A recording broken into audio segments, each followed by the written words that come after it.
Nasa 12 inch yung size nito. Meron siyang markings.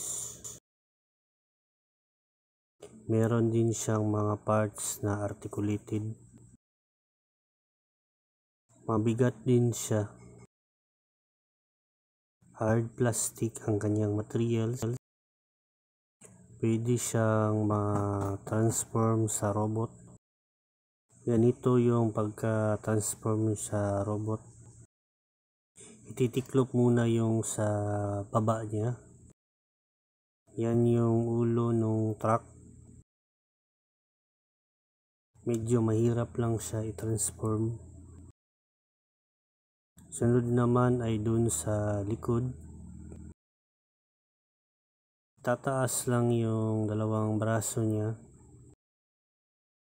At ibababa yung sa may ulo niya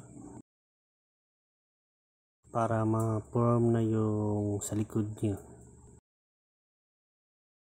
Medyo mahirap lang siya i-transform dun sa likod.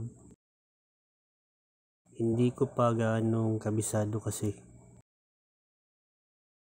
Yan na, nadikit na yung sa likod niya. At yan naman yung karugtong sa likod ng robot.